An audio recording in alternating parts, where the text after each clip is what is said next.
Oi, turma. Começamos mais uma unidade, né?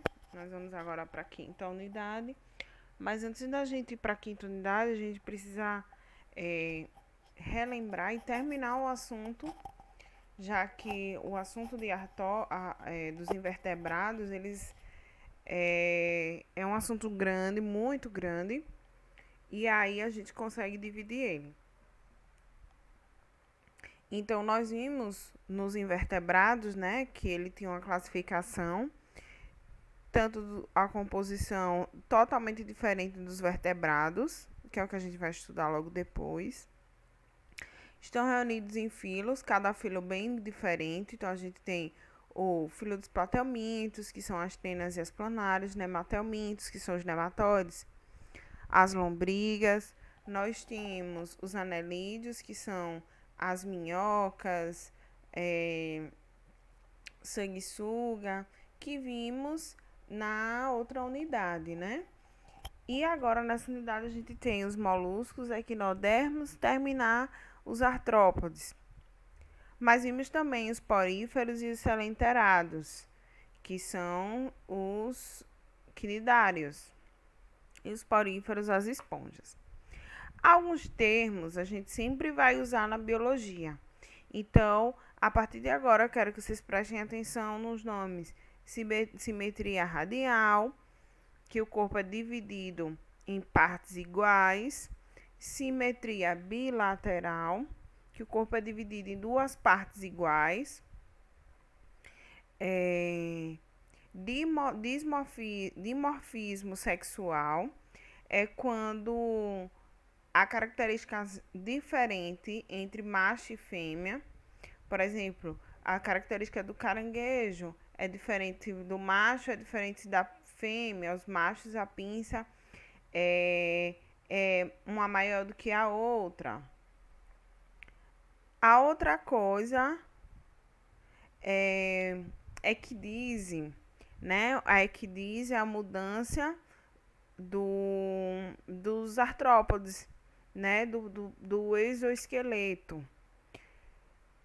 Então, ele não tem um crescimento, ele não acompanha o crescimento do corpo. Metamorfoses são a série de transformações que ocorrem em um ciclo. A gente tem a borboleta, né? Então, ela é um animal, um artrópode, mas antes para que ela vire borboleta, ela tem outras fases, ela tem outras formas, né? Então, isso quer dizer que ela tem uma metamorfose. Nós também temos os grilos, os gafanhotos, que tem essa metamorfose também. O filo dos artrópodes, né? É o grupo deles. Eles, como eu falei, é um grupo gigantesco, gente. Então, a diversidade e adaptação dele permite que ele sobreviva em vários habitats. Isso que faz ele sobreviver em vários habitats dá a característica do ambiente. Por exemplo, nós tivemos aí uma época que poderia ter a chuva de gafanhotos, né? Que estavam vindo para o sul, para a região sul do país. Então, ali eles eram artrópodes, eles viviam em metamorfose, por isso que sempre se renovava a quantidade de gafanhotos. A outra coisa é, eles tentam, os artrópodes, eles sempre vão competir com o homem por alimento. Por exemplo, a lagarta, ela é, compete, né, com o homem, com a folha, não é isso? Nós temos é, outros insetos, por exemplo, o crustáceo, né? Os aracnídeos, os quilópodes, os diplópodes, isso a gente vai ver separado. E a forma de alimento deles também. As características gerais dos artrópodes, como eu havia dito antes da prova, né? São os animais que têm patas articuladas, por isso que chamam artro, quer dizer articulação e podes pé. Então, ele tem as patas ou os pés articulados. Ajudam a fazer eles fazer várias movimentações. Que eles deem salto, né? Que eles fixem no ambiente, fixem numa superfície. Mas isso não quer dizer que ele vai ficar sempre ali. Por exemplo, o gafanhoto, que ele consiga fixar na roupa quando ele voar, numa árvore. É muito fácil a gente observar vários tipos de insetos. Nós temos os gafanhotos, nós temos as formigas, no grupo dos artrópodes, principalmente dos insetos. Já a gente aqui, a gente já tem o siri, a gente já tem o caranguejo, o gaiamum, são todos animais de patas articuladas. Eles possuem um exoesqueleto. O que é o exoesqueleto? É a principal característica dos artrópodes, porque o esqueleto dele é fora do corpo. Então, por isso que é muito difícil para matar um inseto, é muito difícil para matar um caranguejo na chinela, né? Dar uma chinelada no caranguejo. Porque ele tem um revestimento chamado de quitina. Ele tem um revestimento que é muito resistente de cálcio, que é o exoesqueleto. Ele também tem a quitina. O que é quitina? Sais de quitina? É como se fosse um açúcar, que é para fazer a parte de energia, né? E dar energia ao animal e também para que ele consiga uma adaptação ao ambiente, o ambiente terrestre. A quitina também ajuda, que seria o cálcio. Ele vai ajudar a proteção do artrópodes, tá? Mesmo que ele ofereça a proteção, ele vai ter um tempo para que aquela proteção uma limitação. Então, essa limitação não vai acompanhar o crescimento do corpo do animal. Aí acontece o equidise, não é isso? Então, a gente conhece como a cigarra, não é isso? Então, a cigarra, ela deixa o corpo, vamos dizer, a cigarra estourou de tanto cantar. Mas ela, na verdade, ela deixa o esqueleto antigo, o exoesqueleto, para formar um novo, para ser trocado pelo novo, entendeu? Que dentro já está formado. Então, o exoesqueleto de alguns animais, quando não acompanha esse crescimento, ele pode conseguir se transformar.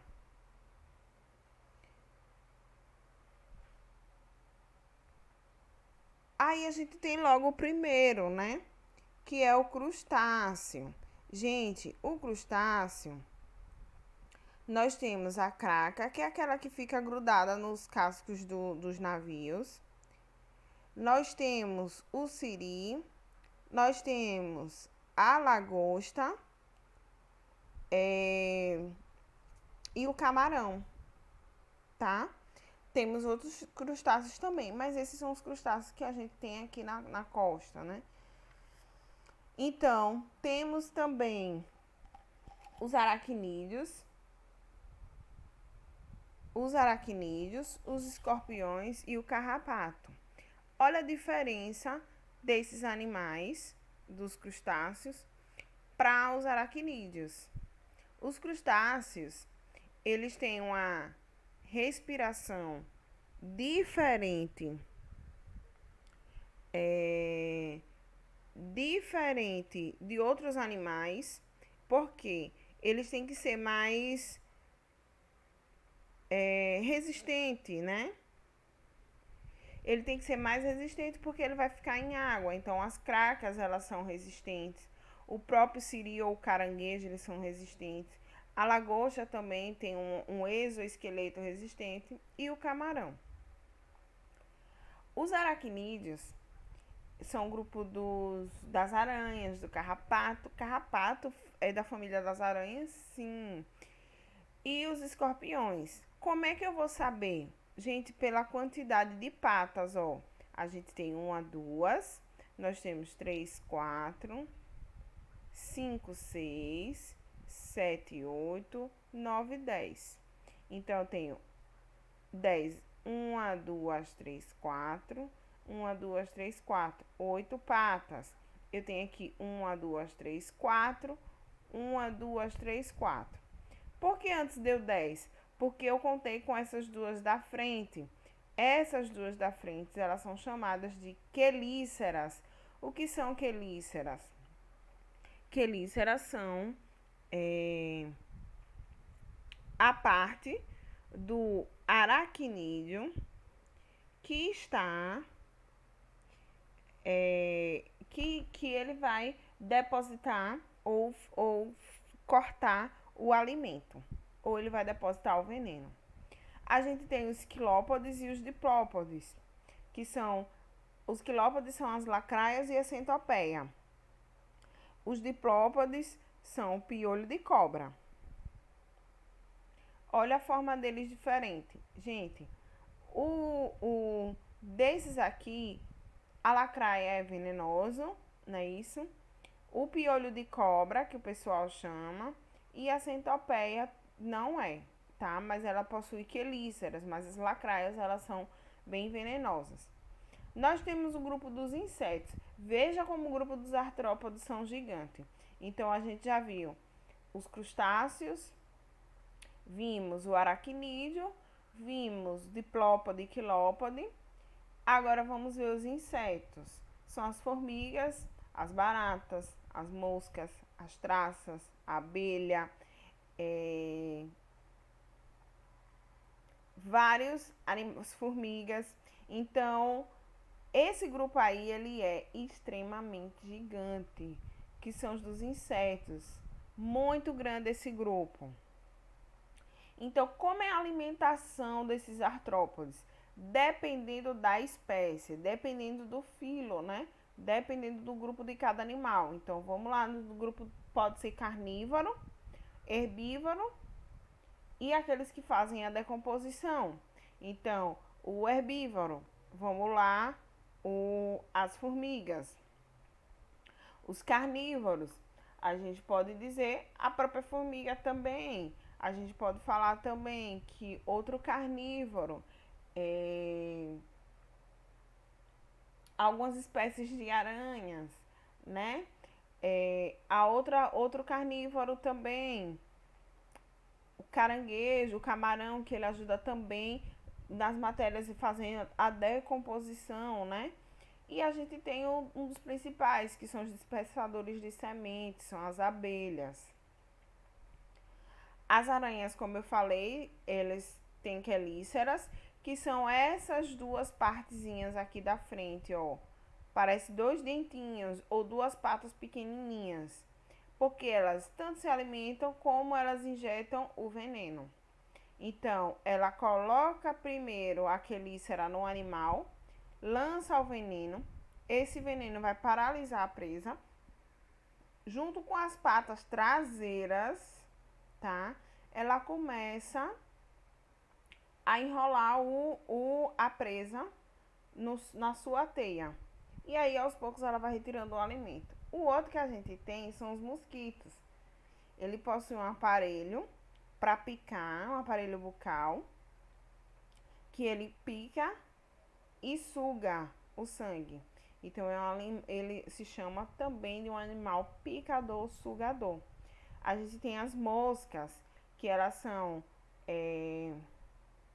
lambedoras, não é isso? Porque elas lambem o alimento. Então, qual é a forma de respiração desses artrópodes? Ela vai ocorrer pela superfície do corpo. As brânquias, traqueias ou por pulmões laminares. A maioria dos artrópodes ele tem respiração traqueal, que são altamente específica, né, resistente para fazer a respiração de oxigênio, que vai diretamente para os tecidos. Então, mas dentro da água também tem os animais que precisam da respiração branquiais. A gente tem os caranguejos, né? Então, que ela faz a função igualmente eficiente também. Essas respirações, ela pode ocorrer por tubos aéreos respiratórios, revestido, né, por quitina. Gente, sempre a quitina ela vai fazer revestimento do animal, até porque ele precisa desse revestimento para guardar, né? Seria a pele, mas não é a pele, seria o tecido resistente dele. E que esse ar ele circule dentro dos órgãos que o animal tem, né? E que tenha o fluxo sanguíneo também. Sangue, sim. A barata tem sangue, sim. A gente diz que ela tem a hemolinfa. Vamos falar lá na frente. A reprodução, eles fazem reprodução sexuada, ou seja, o macho e a fêmea.